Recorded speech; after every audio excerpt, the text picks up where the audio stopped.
بسم الله الرحمن الرحيم.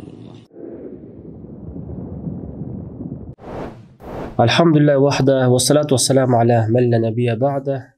رب اشرح لي صدري ويسر لي أمري واحلل عقدة من لساني يفقهوا قولي ثم ما بعد.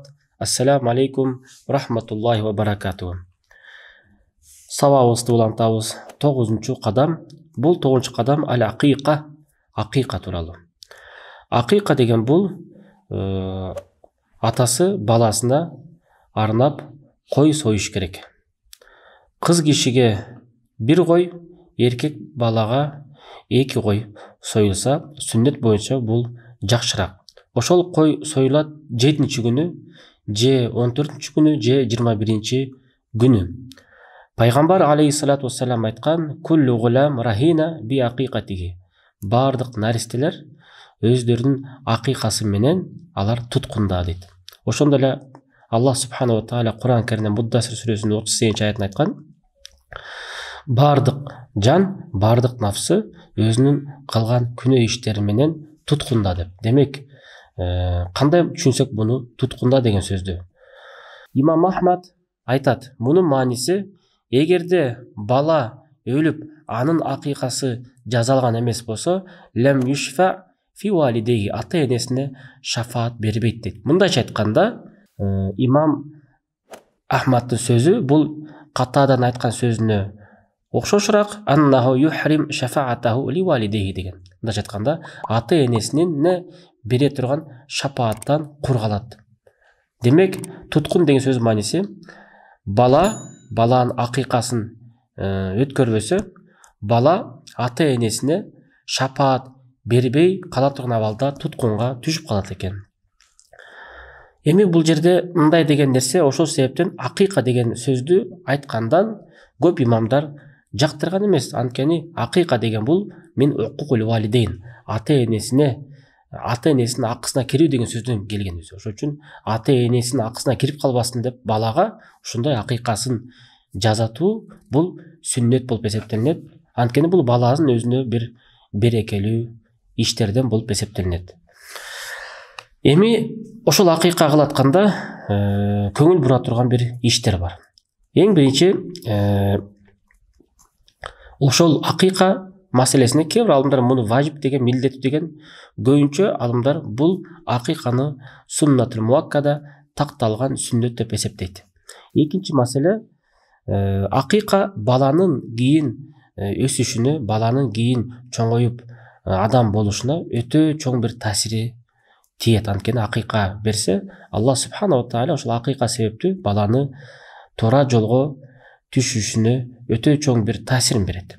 Үчүнчү, акыйка маселесинде бул Аллах Таалага шүгүр айтуу амалдарына кирет экен.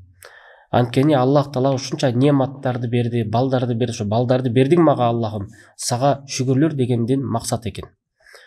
Төртүнчү бир амал, көңүл бура турган нерсе, акыйка деген бул эркек балдарды дагы, кыздарды дагы өзүнө камтыйт. Мындайча айтканда, кызды болсо да акыйка бересиз, уулду болсо дагы акыйка бересиз. Анткени пайгамбар алейхиссалату вассалам айткан: "Анил гулам шатан ва анил жария ша."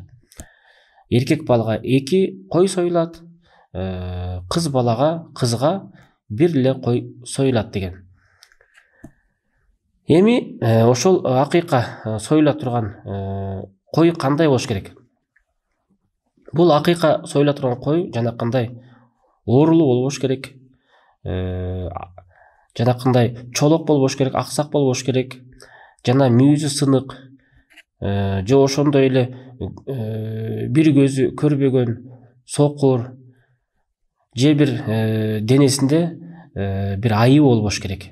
Жана ошол акыйка, союлган акыйканын эти сатылбаш керек, жана этин сатпаш керек. Жана керек болсо союлган акыйканын терисин дагы сатпаш керек. Ошол акыйкадан үй бүлөсү менен өзү да жесе болот, жана анын кээ бир тамактарын садака кылып таратса болот, жана аны кээ бир адамдарды чакырып андан тамак берсе болот. Эми акыйка сойгондон кийин Ибн Каййим аль-Джаузия рахимахулла айтат: "Амма халqu ra'su sabi 'inda al-aqiqa fa inna al-ulama kanu yastahibuna dhalik." ошол баланын чачын кырууну көп аалымдар муну мустахаб, жакшы амал деген. Неге? Анткени чачын кырганда акыйка максатында төрөлгөн баланын чачын кырыш бул жакшы сүннөт. Бирок чачты жөн эле кыра бербеш керек. Мисалы кээ бир адамдар баласы 2-ге чыкты, 3-кө чыкты, 4-кө чыктыгынан чачы суюк болуп жатат, бул баланын чачын коюу кылалык деген шариятта андай түшүнүк жок. Чачты 3 гана максатта, кээ бир маселелерде 4 гана максатта да айтышат. Биринчи максат бул бала төрөлгөндө чач кырылат. Экинчи бул хиджама, же болбосо жанакындай мусулманчылык жол менен кан алууда, ошондо чачты кырсаңыз болот.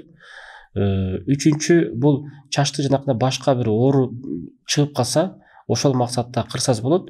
Төртүнчү ажыга, умрага барганда кырсаңыз болот. А бирок дагы бир пайгамбар алейхиссалату вассаламдын хадиси ихлик ра'сака куфр вахтатин.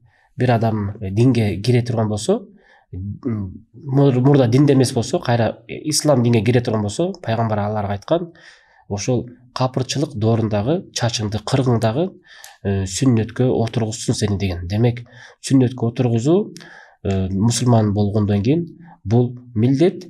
Ошондой эле чачын кырган бул дагы пайгамбардан келген жакшы бир сүннөт. Ошон үчүн мусулман киши, мындайча айтканда, мурда мусулман эмес болуп калып динге кире атканда чачын кырган пайгамбардан болгон сүннөт. Демек, шарият боюнча акыйка өткөрүү бул берекелүү сүннөт экен. Пайгамбар алейхиссалату вассаламдын хадиси бар. Ошондо бул хадис Али ибн Аби Талибтен келген. Акка Расулуллахи саллаллаху алейхи ва саллям анил Хасан, Хасандан акыйкасын берди дейт, акыйкасын берди дейт. Биша бир кой сойду дейт. Ошондой эле айтты дейт. Я Фатима ихлиqi раса. О Фатима, Хасанын чачын кыргың деди. Отасаддaqi бизината шарихи. Чачынын өлчөмүнчө, чачын өлчөм менен садака бер деди. Фидда, күмүштөн. Демек, күмүштөн чыгарыш бул сүннөт болуп эсептелинет.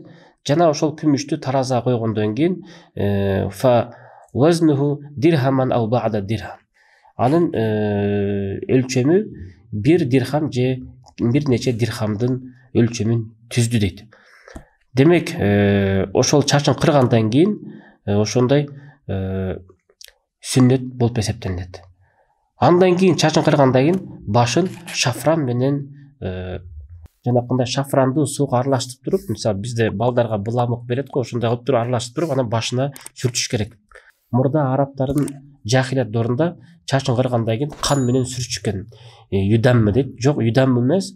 Бул жерде пайгамбар саллаллаху алейхи ва саллям анын ордуна шафран менен зафаран суу менен аралаштырып, баланын башын ошон менен сүртүп койгон жакшы.